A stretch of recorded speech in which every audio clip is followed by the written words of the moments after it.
excited about. This is the book here, The Science of Successful Job Hunting. So tonight we're going to talk about some of the strategies that's in this book, because the subtitle is Practical Strategies for Landing Any Job That You Want. So tonight we'll talk about some of the strategies that's in this book, and then I've got some wonderful people with me tonight who are job seeking in all different kinds of formats, and we'll do a live Q&A, get some questions from them, and I'll hopefully answer it on the spot. And hopefully the information that you get from them will be able to be, you can use it in your own job hunting as well. So just as a repeat, for those who are joining, welcome to the launch of The Science of Successful Job Hunting, which is my brand new book, which I am officially releasing today. At the end of this launch, there'll be an opportunity for you to go to www.jobsciencebook.com, which is the address on your screen in front of you, and not only get the book, but all the special bonuses that come with it, which are only available in this 72-hour period. So tonight, I want to share with you some strategies from the book, and then we'll go ahead and we'll do a Q&A with some job seekers who are on the call with me, and then we'll wrap it up with those free gifts. So first of all, the strategies of job hunting. Now, I am going to share my screen with you, and I want you to let me know if you can see my screen right now. Yeah. Can you see my screen? Yeah. It looks a little distorted online. It looks what? Can you see me, or can you see the PowerPoint on my screen? The PowerPoint. Okay, fantastic. You can see the PowerPoint. That's exactly what I want you to see at the moment. So now in this PowerPoint, we're going to just briefly go through the three simple strategies for successful job hunting. 3 simple strategies. Now, I have a mantra, a quote, which comes from my book, which is that successful job hunting isn't about luck, chance, or hope. Successful job hunting is a science. And what do I mean by it being a science? It's simply this, that the whole point of science is that it's something that's a cause and effect. So in science, certain causes lead to certain effects. And then any system where you can have a cause and effect and you get the same results can be called a science. So when it comes to job hunting, I believe, and over the years, I've learned that job hunting is something that is a science, that there's certain things that you can do in terms of a cause that will lead to certain things in terms of the effect. So, which is why in this book, I've got together lots of strategies that you can apply, which will make your job hunting something that isn't something that you just do and you put it out there and think, oh, maybe I'll get lucky, or you hope that you get lucky, but you'll have methodologies that you can apply to your job hunting that will make it a science that works for you time and time again. So that's the thing. That's really the essence of the book, that successful job hunting is a science. Okay? All right, are you still with me? Yeah, we have. Yeah. Yeah. Okay, brilliant. So the first strategy that we're going to look at, so we're going to look at 3 simple strategies to job hunting. And the first strategy that we're going to explore tonight is tapping the hidden job market. Now, who's familiar with the hidden job market? Has anyone heard of the term hidden job market before? Yeah. Yeah? Yeah. No? Okay, I hear some no's and I hear some yeses. Okay, so at the moment, I've just tried to move back to my other. Are you still seeing my screen, or are you seeing me now? The PowerPoint. You can still see the PowerPoint. Okay, fantastic. So the strategy, the hidden job market, which some of you are familiar with and some might not be, but there's 2 markets in the job field. There's the market that's visible, what you already see, what's out there, and then there's the market that is invisible, which is hidden. So the visible job market is where all the competition is, because that's the jobs that are advertised, whether it's on public billboards or newspapers, etc. That's what everybody else is seeing, which means that the competition there is pretty tough. Now, on the other side, there's a hidden job market where people get jobs through deals made in pubs and, conversations in a local cafe, rounds of golf from people that they know, just jobs that are not advertised in the public field. and as much as 60% of jobs come from this type of angle. So the hidden job market is quite an important one that you don't want to ignore as part of your job hunting. So it's tapping into the jobs that are not visible, so you have less competition from the people around you. Now there's 5 strategies, and I'll go through these quickly with you. So the 5 ways to tap into the job market. So the first thing is to mine your existing contacts. So who do you already know? Well, this is friends, family members, colleagues. Who do you already know? And it doesn't have to be people who are in the field that you're involved in. It can be people outside of the field, but just tapping your existing market in terms of who you already know and getting them to telling them that you're looking for a job and getting them to help you to find a job is one of the key ways to tap the hidden job market. Now, there's a saying that says it takes a village to raise a child, but I like to say it takes a village to find a job, because it's more than it's this is something that if the more people that you have involved in your job hunting process, the easier and the quicker it is for you. So that's the first strategy of tapping the hidden job market. The second strategy is networking to build new contacts. So once you've examined what the market, who's in your contacts, then it's about networking to find new people in your field that you can connect with. Now you can connect with these people online or you can connect with them offline. But either way, it's good to constantly be networking to build new contacts, because here you can find out about jobs that are not advertised and you can get in through the back door, so to say. And that's so much easier and so much better to do than going down the front door where there's a long queue of people looking to get in. Okay, so strategy number 3, build your online profile. I'm going through this quickly because they're covered in depth in my book. So this is just to give you an idea of some of the strategies that you can walk away with from tonight. So build your online profile. Social media is key, and we'll look at that a little bit more in just a second. Number 4 is apply speculatively. Don't just wait for the jobs to be advertised. Apply for jobs that you want. And if you find a company that you want to work for, there's nothing stopping you writing them a letter and sending them a message and saying, hey, I'd like to work for you. These are the skills I have to offer. Here's my CV. Do you have anything going? So try and take approaches like that. And in the book, I've got examples of people who have used unique approaches to job hunting and found success in that way. And then lastly, join a recruitment agency. Again, it's about extending the reach of people who are able to help you find a job, and recruitment agencies can be very valuable. In one of the chapters of the book, I've done an interview with 3 recruitment agency senior people who share the details of how exactly the recruitment agencies work and how you can use them effectively to find you a job and tap this hidden job market that we're talking about. So that's the first strategy, strategy number 1. So what I'll do, I'm going to change the order a little bit of how I'm going to do it tonight. So what I want to do is from there, I'm going to go back to, can you see me? My guests that are in the room with me, can you see me? Yes. Okay, so you're not seeing my screen anymore. Yeah? Okay, great. What I'm going to do is has anyone got a question that's related to the hidden job market in terms of the questions that you've got about job hunting? So we I can do. cover that now. Okay, who was that? Was that It's Uzama? me, Usama, yes.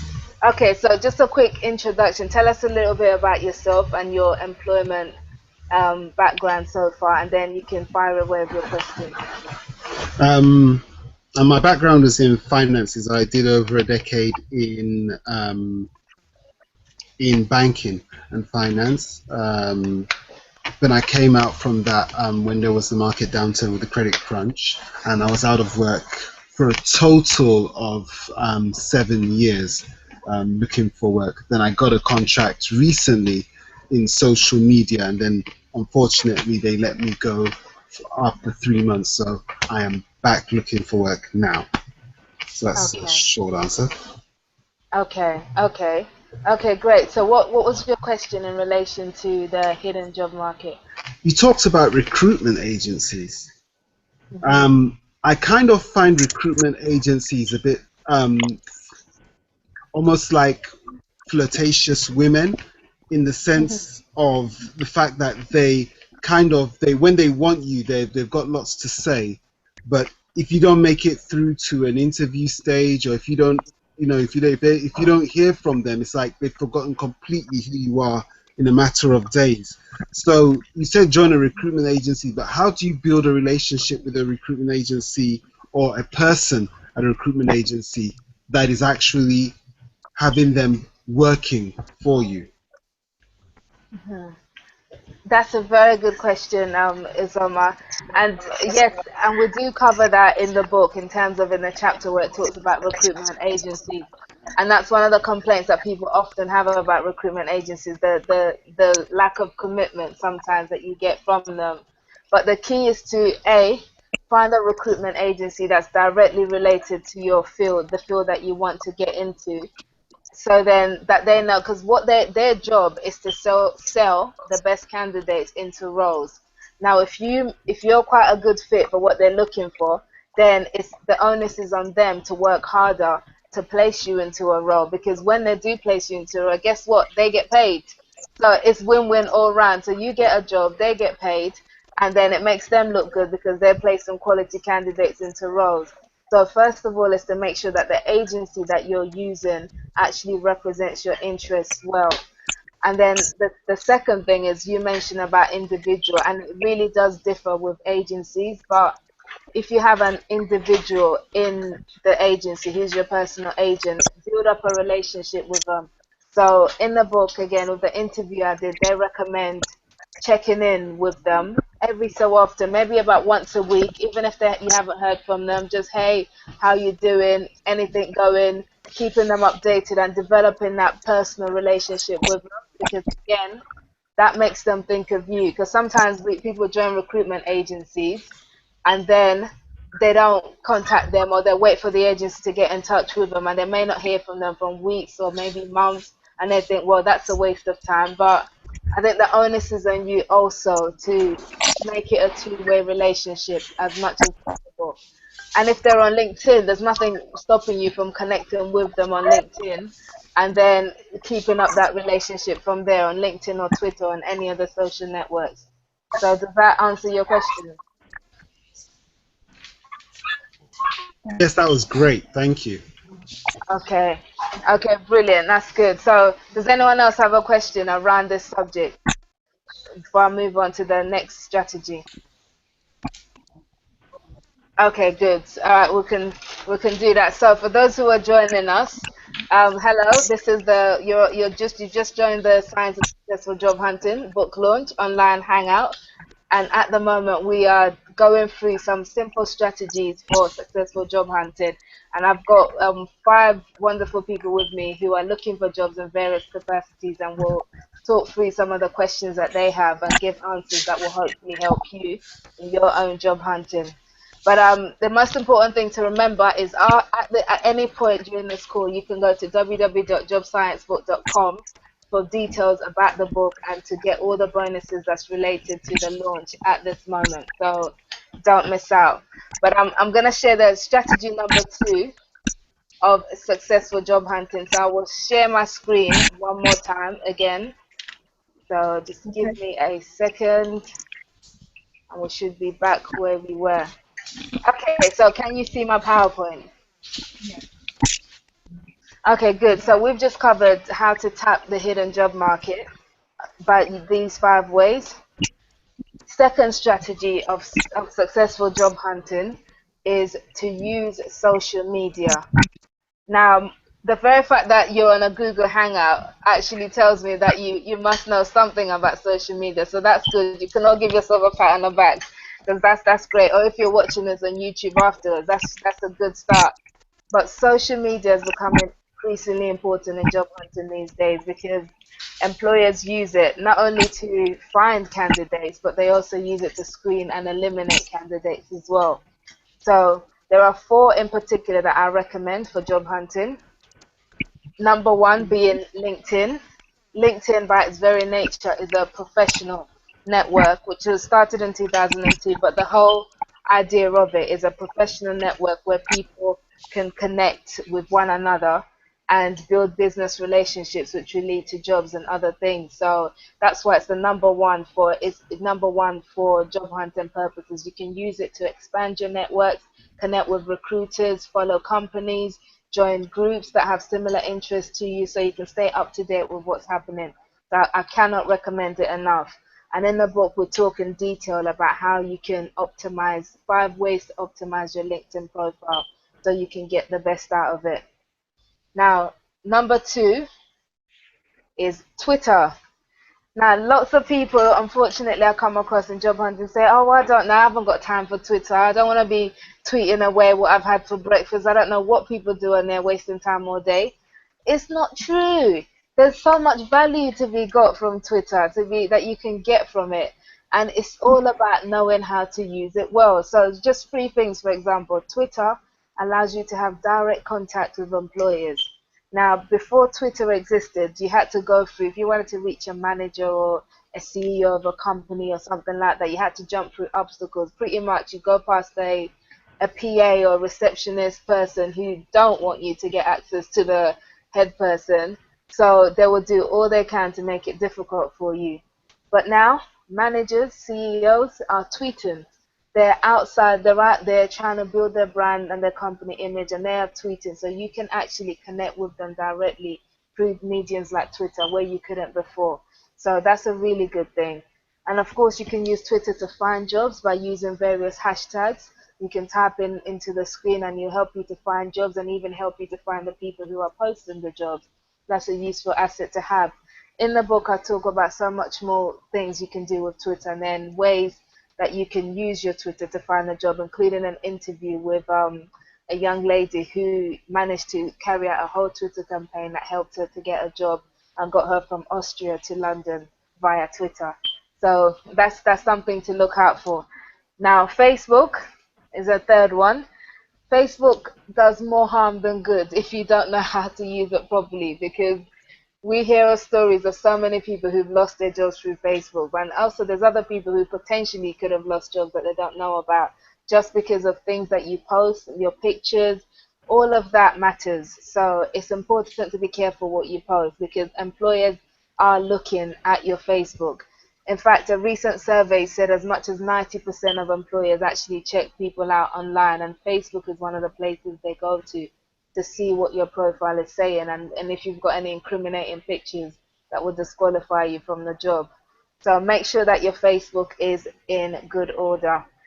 And then lastly, of course, Google Plus. Google Plus is the newest of all the social media, started in 2011, but it's now actually the second biggest social media platform after Facebook. So it's well worth getting to know this medium and using it in your job search as much as possible. One of the ways is via this Hangout that we're doing right now. So this is a good way. Employers do Hangouts. They even do interviews in Hangouts as well. So get familiar with it if you can, and try and implement it in your own job search where possible. So those are just the quick strategies for using social media in your job hunt. In the book, I go into a lot more detail than we're able to do tonight. So let me go back to my lovely people and just double check. Can you see me? Yes. Yeah. Okay, great. So has anyone got any questions around social media and job hunting? I do. I guess you will be addressing this in the book, but I've been wondering because I use Twitter a lot and I've also tried to use LinkedIn, but I feel like I'm not using it very effectively. I feel like there's no impact. Mm-hmm. Okay. So what I've been doing with Twitter is more like I've been trying to use it to publicize all the things that I do. Yeah. But I just feel like it's like a drop in the ocean and it doesn't really seem to register anywhere. Yeah. And also with LinkedIn, I don't feel that a lot of places where I apply for work even use it. And I'm not really sure if, so I was just wondering if you have any ideas how I could use it more effectively. Okay, Larissa, could you give us a little bit of background about your own job search history, your employment Okay. background? Yeah. Yeah. Basically, I had a career in performing arts, so I had my own company for 10 years. And then I got to a point when I didn't really want to continue that. And I was fortunate enough to get a job in the administration of a university. So I worked there for 2.5 years. And I had a fixed contract that came to an end now in past December. So I've been looking for work since January. Okay. And I would like to work in higher education, some kind of administration. Okay. So when you say when you say that the kind of jobs that you're looking for are not, you don't think that they're on LinkedIn or Twitter. So would that be higher education? Yeah, a lot of universities. I mean, I've recently applied for one position where I could actually log in because they often use these online forms, and that was the first one that I came across. That you could actually log in through LinkedIn. So I'm hoping that they will at least look at my profile because I have recommendations and a bit more information than what I can get into that online form. That's very standardized. Okay. But other than that, I haven't really seen that they would use it that much. Okay. But I What mean, I I'm have, obviously open to looking for work in other areas as well. yes, I would say what I have noticed about the higher education sector, because I go into universities quite a lot to do talks about careers with students, and a lot of the time it's the individual members who are on, especially LinkedIn and Twitter. So you've got lots of career advisors at different universities who are actually on Twitter and on LinkedIn with profiles. So where you may not be able to find the company as such, what you can do, a smart way around it, is to connect with individuals within those companies. So if you go to any website, on let's say university website, and the departments, they usually would have a list of everybody who's working there, and then go through them. It might take some time, but go through them, find which ones are on LinkedIn, and then try and build connections with them.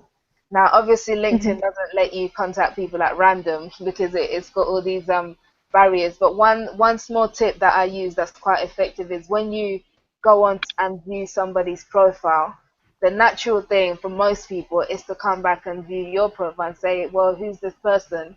So they'll view your Right. profile, and then that creates kind of an opening. So you may then contact them and say, hey, I've viewed your profile and I would like to, if you don't mind connecting, I'd like to get involved in working in higher education at your university. So I just thought you'd be a good connection to have if you don't mind.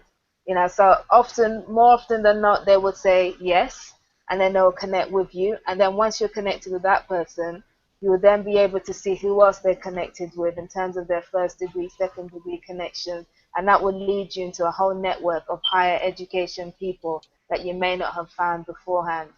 So it's kind of, if you can't go directly, go the other way, because there definitely are on there, especially a lot of higher education people on LinkedIn especially, and they use it to try and promote their brand and promote themselves as well. So does that make sense? Yes, it does. Okay. Yeah, Okay, thanks. brilliant. Thank you, Larissa. So anyone else with any questions about social media and job hunting? Sorry, can I just ask actually? My question wasn't about social media, but just piggybacking on the back of what Larissa was saying to you there. Is With this what, Sarah? yes, it is. Yes. Hi Okay, there. hello Sarah. Hi. Hi Yes. there. Yeah, so it was just a very quick one, just to add in there. But you also mentioned in Twitter the sort of higher education contacts, and I was just wondering whether you would recommend the same approach on Twitter, like sort of trying to either connect or to tweet somebody within the higher education sector Mhm. via that way, or would you not recommend it on that particular social media platform? I would definitely also recommend it on Twitter. The only thing with Twitter is it doesn't have this great feature that LinkedIn has to find out who spied on your profile, but what you can do is you can directly follow people. That's even better. So people will turn around and see, oh, this person's following me. Who is this person? Which Yeah. is why it's so important to have a good professional profile in all your social media accounts.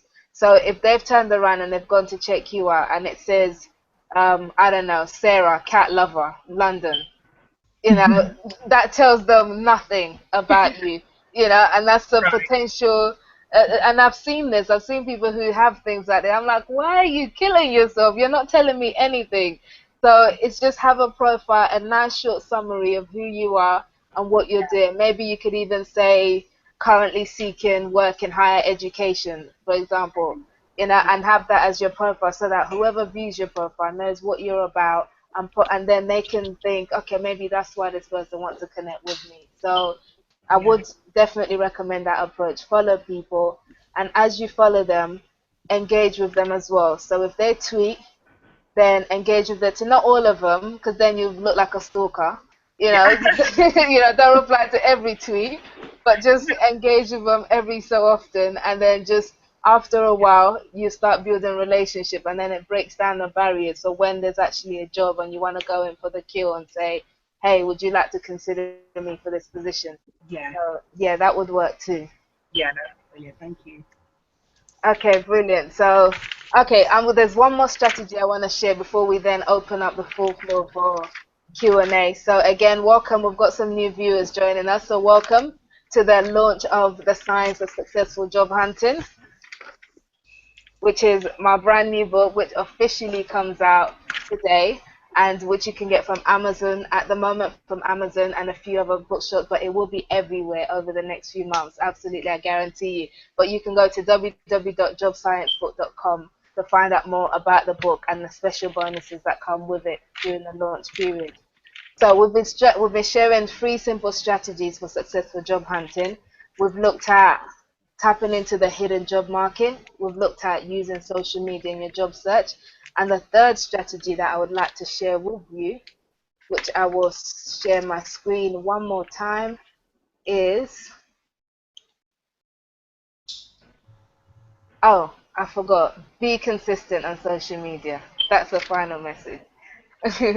But the third strategy for a successful job hunting and that you could use is to submit a killer application. Can you see my PowerPoint? Yeah. Yes. Okay, great. So the submit a killer application. This is to do with your CVs, cover letters, and application forms. Now, these are the things that get you to the interview stage. And if you want to eliminate the competition, you need to make sure that these are top. So the CV one, there's a lot to go into detail, but there's one secret to getting your application form shortlisted for interview that I would like to share with you that so many people fail to do. It's something that's just so simple, but so many people don't do. And when I used to recruit people, because that's how I got into careers by accident, my background was in the media, and it was while working for a magazine, and I had to recruit people alongside everything else. That I saw so many mistakes that people were making in their application forms, in their cover letters, CVs, and that's what made me set out down this path.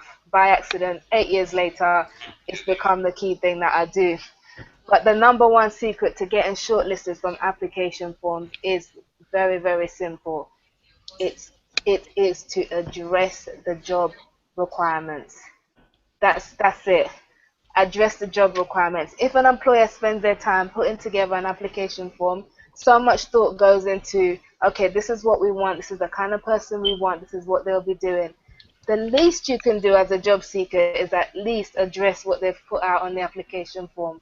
But yet, so many people don't do this, and in neglecting to do it, they miss out on a vital opportunity to connect with the employer, to sell themselves, and to make sure that they get put above the pile above everyone else who don't do it. So, how do you do this? It's really simple. So if, for example, in the application form it says we're looking for somebody who's good at customer service and who has proven experience as a team player. Now, instead of just saying, yes, I'm good at customer service or I'm a team player, anything like that, you would say, I'm a great team player and this can be demonstrated by XXX. Give an example from your career where you have done something that really shows off how much of a team player that you are. So it's looking at what are they looking for, what example from my past previous history can I pull out that matches what they're looking for, and then putting it all down in your application form. If you do this and you cover at least 80 to 90% of the points on the application form, I guarantee you that you will be shortlisted, because most people do not do this. They do not bother to do this. They just send out application forms. And the same goes with cover letters as well. So it's the same thing, but with cover letters, it's in a shorter version. You just match what they're looking for, and you write a bespoke cover letter that's tailored to what they're looking for in the job. If you do this and you have a good CV, and with the CVs, there's 7 keys to a CV, a successful CV, 7 keys to a winning CV, and all of it is in the book. We can't go through it tonight because there's no time, but if you get the book, there's a whole section on CVs, cover letters, application forms, which will help you to produce these things that are really good and will help you get through the door. So those are just the very, very simple things that you can do in terms of the application form, the CV, and the cover letter.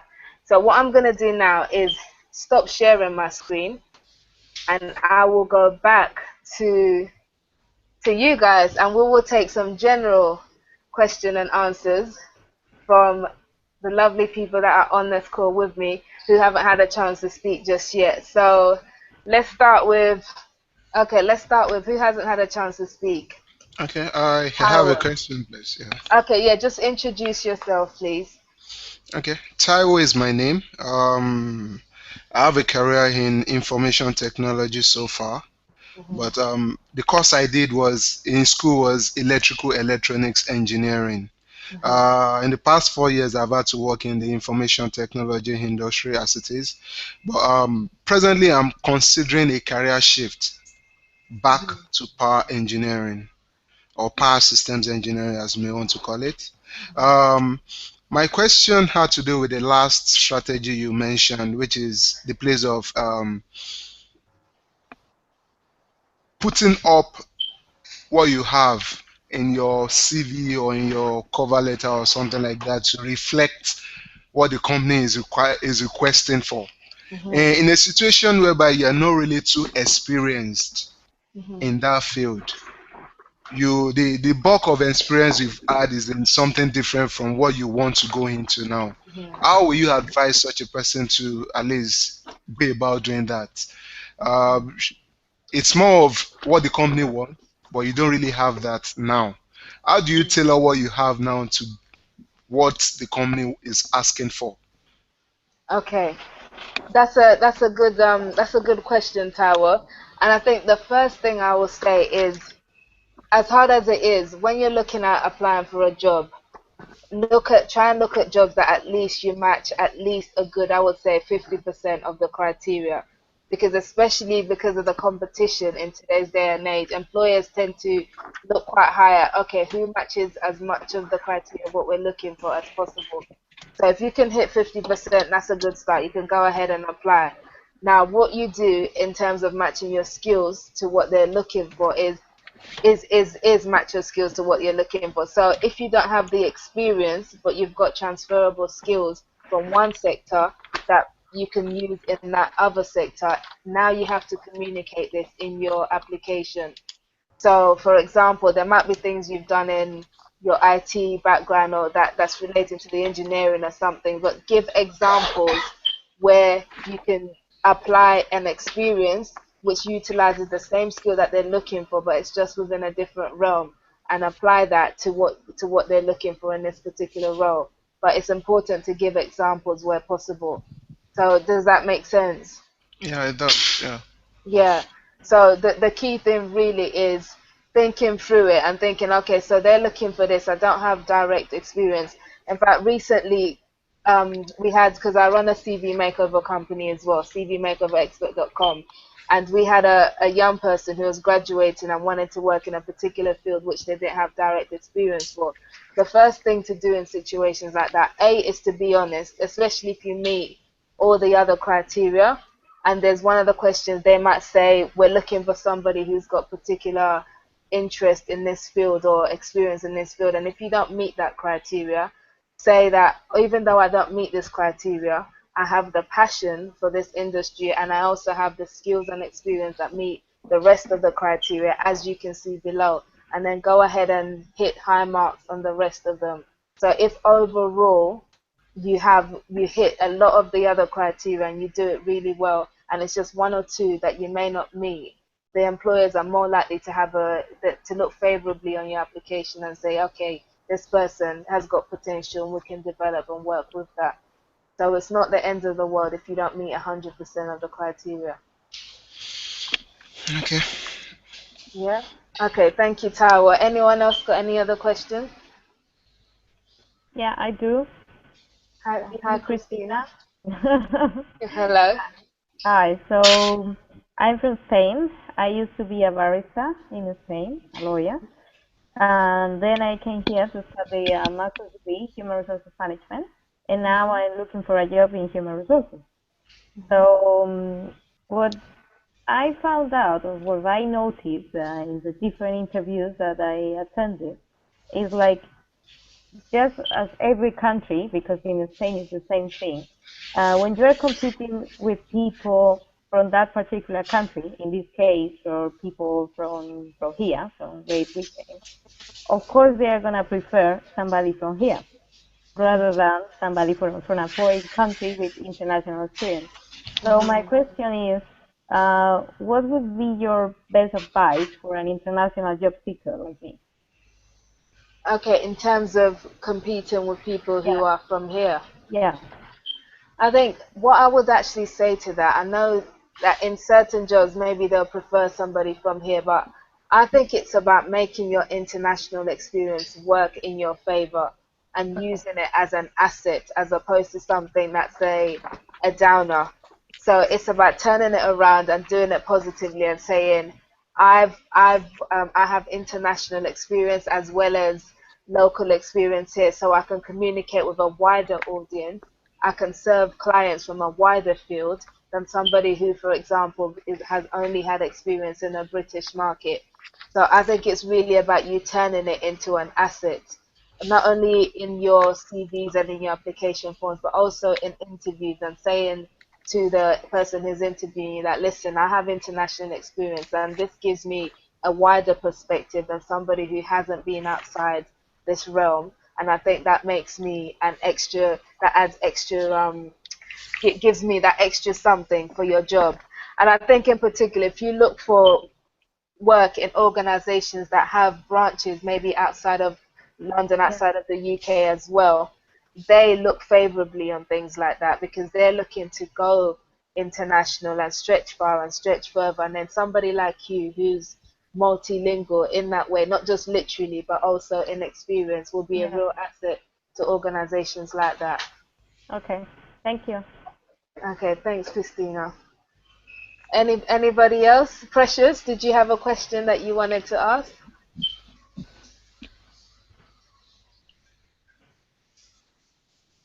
Hello, Precious, are you there?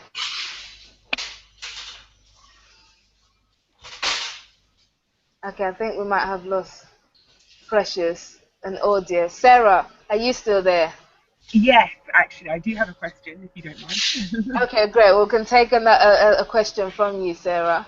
Okay, so it was just again, I was also interested in the same applications and sort of creating. Well, actually, maybe I'll stick with applications on this one. So, for example, you sometimes get a competency question in an application form, and they would have a series of bullet points that they're hoping that you would be able to meet to show your competence for the role and to be able to prove that you're able to um, uh, sort of have that particular competence that they're asking for.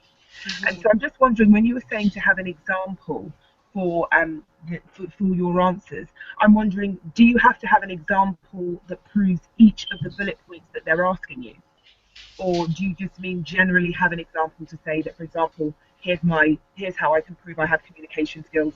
I've done X, Y, and Z, and somehow incorporate all the bullet points into that one example, or should you Ah, tackle each bullet point and give an example for each? yes. Okay, that's good. It's the latter. It's actually, I would give an example for each bullet point. And so literally the way we do it when we do clients for CV makeover is literally you have the question, you take one of the competencies bullet point and they say, I don't know, experience in governance or something, and underneath it you write a short sentence about your experience in governance and what you can offer in that role. and then you take the next bullet point and use it as subheadings as well in terms of how you lay it out. And when you do it like this, so address them one by one and not just a summary, because what you're doing is you're laying it out there for the employer to see clearly that, okay, here's what I'm looking for, here's how this person matches, without them having to do the hard work of reading through everything and trying to figure out where to put all your different experiences based on their competencies. So you're making their life a lot easier, and also it gives you the chance to sell yourself in so many different capacities and tick off that box and this box and that box, and they can see straight away how much of it you match, which is really good. So Okay. definitely, yeah, I'll go for that approach. Right. And so would it have to be a different example for each of the bullet points, or could it be from the same example but just using different aspects of the same example? Yeah, you can use different aspects of the same example. So Okay. it could be within the same job that you've got all these different experiences or different examples. So where you can use different ones, the more the better. But Right. if it's the same within the same realm, but just different aspects to it, as long as you're addressing their requirements and you're answering the questions that they're of what they're looking for, then that would be good. That already most job seekers don't do that, so already you're putting yourself above a lot of other candidates. Right. Okay. Brilliant. Thank you. Okay, great. Any other questions? Has anyone got a second question? Larissa or Uzama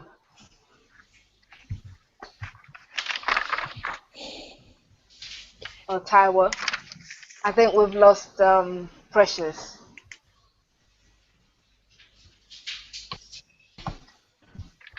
I have a second question. Okay, yes, go for it, Uzama. In terms of people say that if you submit your CV, for example, on a job website or like Monster or some one of those websites, but they try to refresh their website, they refresh their CV every week or every 2 weeks. Is that helpful? Is that essential? Would you suggest that that helps? That to me sounds like hard work. That's honestly, I do recommend that people update their CV regularly, but once every week or 2 weeks is a little bit too much.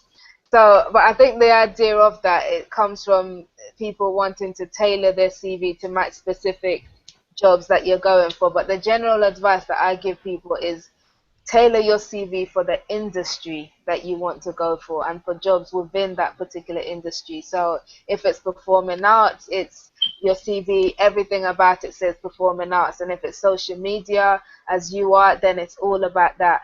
Then if you want to tweak it to specific jobs, one, the cover letter is really the place where that must be addressed to the particular job.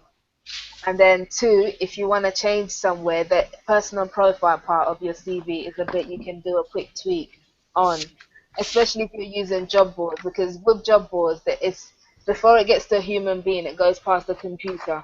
So, and they tend to be looking out for things like keywords and buzzwords that relate into your industry. So maybe that's where you'd have like, I would recommend a separate CV for job boards and a separate CV for applying for proper jobs, because with the job boards, that one has to be packed full of particular keywords for you to get past the early process of culling that they do. So yeah, don't change it every week. That's a lot of hassle and a lot of effort. But just have a CV that's tailored for job boards and the particular industry, and have a cover letter that you change it according to the job that you're applying for. Those should be tailored, and that would work. Sorry, just to add on to that quickly, How, you yes. talked about buzzwords, Hmm. and very often I see in job descriptions certain words that I just don't think they carry that much weight. So they want someone that is dynamic or with good communication skills. But you were referring before about having to give an example. Are they really expecting to give an example of how you're dynamic, or shouldn't my covering letter or my CV just show that I've got good communication skills? Do you see what I mean? Yes, because you're right. Some job adverts, honestly, they are. I won't say nonsense, but the employers do put things out there that often it's just they use buzzwords themselves. So how exactly do you demonstrate dynamic? That is one that's it's hard to do. So with things like that, you can just include the word I am a dynamic individual with great communication skills and then demonstrate the communication part.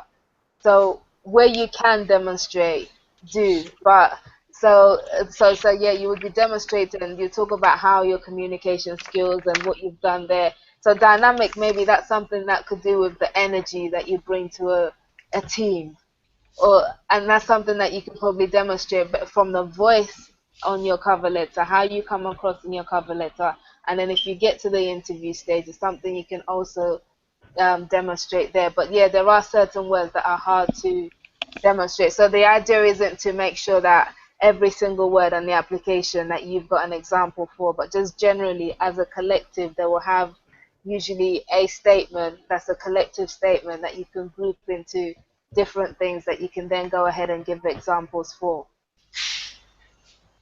Yep, does that make sense? Hello? Absolutely. Yes, it Okay. does. Absolutely. Okay, brilliant. So, okay, we're rounding now. Well, I think we've got time for maybe a couple more questions. So, has anyone got any burning questions that we haven't touched on so far before we start winding up? I have just a short question. Okay. Yeah, I was just wondering a little bit more about having a profile on LinkedIn, and when you have the profile or the summary, would you recommend that I would actually present myself as a job seeker? Because I haven't really done that. I have been focusing more on what I can do and what I'm doing, because I feel like if I just say that I'm a job seeker, I feel a little bit like I'm a loser. And then maybe I won't be as attractive as a job seeker. But then I Yeah. also realized that then I'm not really targeting the right people who might be looking for someone to fill a Yeah. role. Yeah. Absolutely. No, that's a very good question because you don't want to appear desperate by saying I'm a job seeker and looking for a Mm. job. I think you've gone about it. I haven't seen your LinkedIn profile in detail, so I don't know exactly what's on there. But generally, it's to present yourself as a professional. Now, where you mention your job seeking part, I would recommend that in your headline. In terms of you would say something like performing arts professional with I don't know, with 10 years experience looking for my next move within this arena. So that tells us that you're Okay. looking for your next move, which means you're job hunting, but it says it without saying, I'm desperate, I'm a job seeker, give me a job. Which is a completely different approach altogether. So you can say it, but it's just about presenting it in a way that you're a professional now looking for your next move, as opposed to you're just job seeking full time and that's all you do, because it isn't. So that would be one way to get around that. But in the science of statistics for job hunting, in the chapter on LinkedIn, I've got some examples on how to write good headlines and good profile summaries that will help you communicate yourself better on your LinkedIn profile, because that's so important, as you said. Mhm. Okay, Thank you. brilliant. Thank Thanks. you. Okay, so it's we've got about five minutes or so before, according to my watch, I don't know if that's up, before we sign off. And so I just want to tell, for those who are tuned in today, and thank you for everybody who is tuned in and all the questions. I know you guys might have more questions as well. So the book, The Science of Successful Job Hunting, it covers everything. This is literally 8 years of the work and my knowledge and experience in the field of careers, and it's also got I keep holding it the wrong way. Can you see it? There it is. But Mhm. this is it. I love this. You know when you get a new book and you just smell it and it smells so fresh. This smells so fresh. You will love the smell when you get your copy. But it smells so fresh. But really, this is like a combination of absolutely everything I know about job hunting and everything that you need to do to get yourself a job that works. So if you go to www.jobsciencebook.com, and I will try and get this up on the screen right now. Okay. because I'm really excited about this because it's not just the book that I've got at the moment for the launch. There's loads of exciting gifts from partners that you can get as well. So if I bring it up and if we go to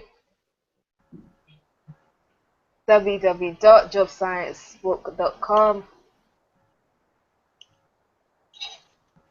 Okay, can you see my screen? Yeah, Can you see me on my screen, or can you see my screen? I can see a Uh, YouTube video. YouTube video. Yeah, Okay, yeah. yeah. Oh no, that's fine. That's it. So this is the screen that I want you to see. So if you look on that screen, jobsciencebook.com, there is a YouTube video of me. But if you scroll down, and why it's not scrolling down, I do not know. Let's try that again. Okay, so here's the screen. If you scroll down, literally in the next 72 hours, because it's now officially live, we're live with this book. And in the next 72 hours, if you get a copy of this book from Amazon, all you have to do is get your copy, forward the receipt to me at bonus@jobsciencebook.com. And I've got 7 fantastic free gifts that will come with it.